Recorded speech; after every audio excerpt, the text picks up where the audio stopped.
Hi, today we're going to read an article about Cleveland, Ohio, and our book, Seed Folks, has been a story that is set in Cleveland. So I thought it'd be interesting to find more about the people that find out more about the people who live in Cleveland and what life is like in Cleveland. So our first article is about food resources in Cleveland.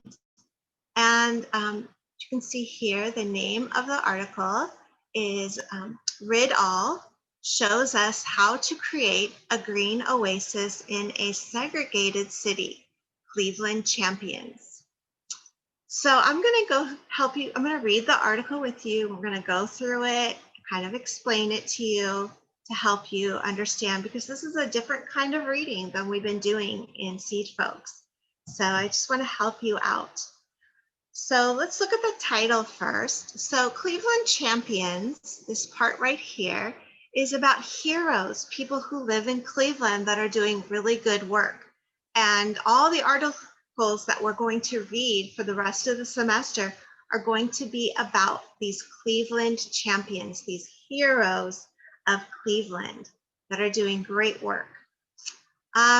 Rid All, now this is an interesting term. I don't know what that means, but it's the name of the organization that's helping people in Cleveland, and it's called Rid All.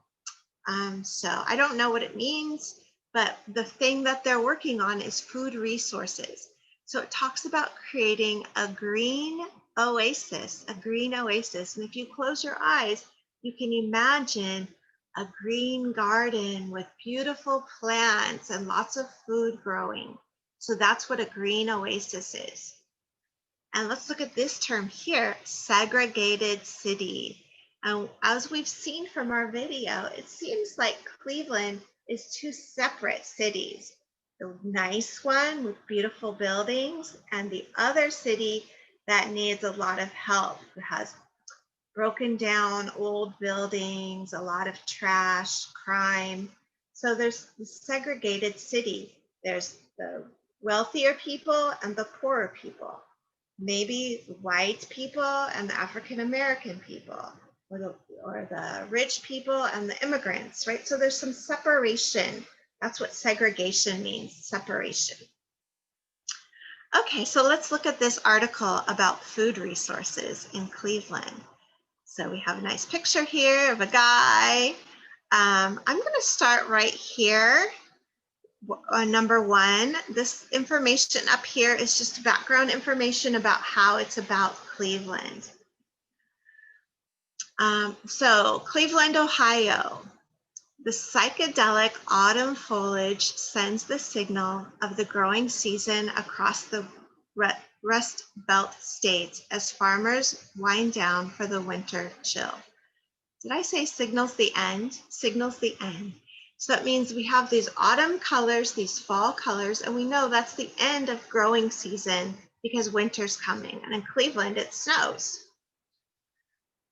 Okay, number two, yet in Cleveland's bleak, forgotten triangle, bountiful crops of rainbow chard, collard greens, and plump purple eggplant are blooming at one of the city's trailblazing urban farms. So here in this forgotten triangle, so bad neighborhood, they have a beautiful garden, urban farms.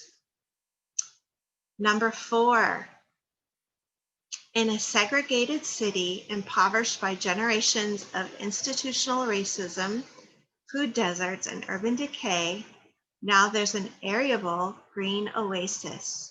Remember our beautiful green farm in this bad neighborhood, beautiful farm.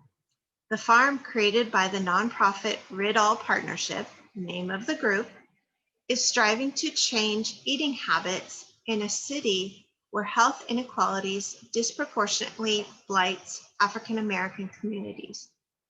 So it's saying this city has had a long history of racism, poverty, and it mostly affects African American or Black people. Number six, its environmentally cognizant African American creators have transformed a desolate, illegal dumping ground into a lush 8-acre agricultural innovation site with greenhouses, fish ponds, and a composting facility. So just like in Seed Folks, these people took an area that was covered in trash and they made it a beautiful garden. This sounds like it's even a bigger garden than the one in Seed Folks. Riddall's ethos is community building through education and experience. Over the past decade, hundreds of Clevelanders, mostly African American men, have completed its urban farming training programs, including most recently a group of veterans with post-traumatic stress disorder. Aided by volunteer sustainably evangelists, the farm has become a community hub, hosting vegetarian food festivals, weddings, cooking classes, school visits, and guided tours. Now, I want to stop here for a second and tell you, I know that there's many big words in here that you don't understand in English. And I don't want you to look up every word. I want you to understand the big idea. There was a bad neighborhood and they built a beautiful garden. That's all you need to understand. Okay, so there's big words in here like volunteer sustainably evangelists. That's big words. It just means people who want to make things grow. Okay, so don't worry about every word. If you don't understand every word, I want you to understand the big problem, the big solution, and the big result. Okay, so let's keep going. Let's start here on number 11.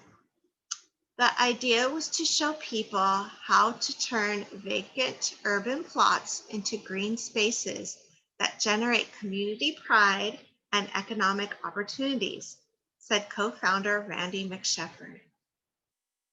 Diabetes, heart disease, and obesity are killing us, yet these diseases can all be mitigated by healthy diets, which is what we're trying to teach our communities. So those are problems, right? Diabetes, heart disease, obesity. And what's the solution? Healthy diet. The scale of the challenge, we're on number 15. The scale of the challenge in Cleveland, a former powerhouse which has suffered decades of economic decline and widespread racial inequalities, can be daunting. So that means they used to have a lot of money in Cleveland and it's been declining. People are getting poorer and poorer in Cleveland. Number 19, almost 54% of children in Cleveland live in poverty. They're poor. The second highest rate in the country after Detroit. But African Americans and Latinos are 3 times more affected than whites. So they're more poor than whites. Number 21, countywide, 1 in 3 or 400,000 people live in a food desert. And here's the definition of a food desert: a neighborhood with high rates of poverty and no supermarket within half a mile. This dire situation is even worse in predominantly Black areas like East Cleveland, Howe, and Glenville, where more than half the people rely on gas stations, mini marts, and food outlets to get food. So they don't have a supermarket or a grocery store or a produce store. They have to go to the gas station, the mini mart, or fast food outlet, McDonald's, Jack in the Box, to get their food. Okay, number 24, school friends. Number 26. It's within this context of deep-seated economic and racial injustice that Riddall was founded in 2009 by 3 school friends who grew up on the same street in a suburb where African Americans were only able to move after racist home lending policies known as redlining were relaxed in the 1960s. Riddall began as the global financial crisis was taking hold of the city, fueling a rise in unemployment and foreclosure. So those are problems. Unemployment and foreclosure, those are problems. They acquired 1.3 acres of abandoned land, obtained council permits, cleaned it up, opened the first greenhouse in early 2010. Food is the longest relationship you will ever have, and we're trying to help people make it a good one. They want people to eat healthy and have a good relationship with food. Instead of eating McDonald's every day, they want them to eat vegetables and fruit every day. Said Kima Durden III, another co-founder. The original founder, Damien Forts, died suddenly last year. Number 31. But this is more than healthy eating. The core team, all African-American men in their 50s, are socially minded entrepreneurs with their fingers in many green pies, striving to inspire and teach community members to grow small businesses. So their fingers in many green pies just mean they're doing a lot of different things all at once. And green means growing, healthy, natural. So it means they want their community to grow and be healthy. So they're involved in many different projects and activities. They were all members of Alpha Phi Alpha, the first African-American college fraternity, which emphasizes community service, leadership, and tackling injustice. One recent urban farming graduate has launched an organic skincare line using herbs grown at the farm. Another, a hot sauce company. So they're encouraging new businesses, skincare line, hot sauce company. Number 33, in the past decade, numerous urban farms have folded in Cleveland, but Riddall is expanding and has spawned numerous non-for-profit and business spinoffs, including a commercial fish farm, vegan catering, puppet and theater shows, comics, and beekeeping, with a vegetarian restaurant and juice business in the works. Durden added, Riddall is about creating environments and experiences which help transform our communities into healthier places. It's about environmental stewardship, community building, and training up leaders for the future. So they want to give food, but they also want to give people resources to grow and to start businesses and to become leaders. Number 35, invest small, inspire big. On a chilly gray October morning, Valerie Harrison, a retired teacher and community organizer, is out mowing the grass and inspecting the season's final harvest at the Bedford Heights Community Garden. 39, this was an unused grassy plot in 2010, which Harrison, 60, persuaded the mayor of Bedford Heights, a predominantly Black mixed income suburb, to sanction as a community garden. Now there are 20 raised plots, it's 20 areas where Cub Scouts, widows, and adults with learning difficulties grow a variety of crops, including strawberries, tomatoes, kale, and okra. 10% of the produce is donated to the community center and local residents. So they grow the food, but they also give the food away. 40. Harrison recently completed Riddall's 5-month farming course on a scholarship after promising to impart the knowledge to other gardeners. She's already set up a composting bin. She secured funds to double the number of plots in time for next season, a joint venture with the local public middle school. 42. Kids with disabilities, the introverted ones who don't like sports or have behavioral problems, if I can tap into those children and encourage them to learn by touching and doing and eating what they grow, it will make a big difference, Harrison told The Guardian. So she started this garden, now she's helping more and more people, and now she's going to help the middle school children learn how to garden. Number 43. This is exactly the multiplier effect that Riddall wanted to generate. Invest small, inspire big. So they make these small investments in the community, but it has big results. Number 45, in one promising local scheme, the County Health Board has helped organize residents in food deserts to identify their priorities and create political pressure in order to obtain hundreds of thousands of government dollars to support 4 new supermarkets. Number 47, still not a single Cuyahoga County supermarket, a food store bigger than 10,000 square foot, is owned by an African American. So that's the end. Down here at the bottom, it just tells you more about the organization, the Rid All Partnership, and what they do and how you can help. So this is a lot different than reading Seed, folks, and I know it seems a lot harder, but what you need to do is you need to look for problems. You need to look for solutions, and you need to look for results. And we're going to work on that, doing that together. But as I read through, I noticed some problems, right?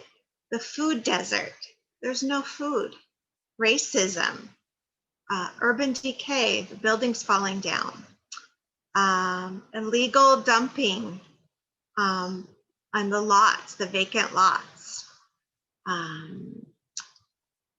post-traumatic stress disorder.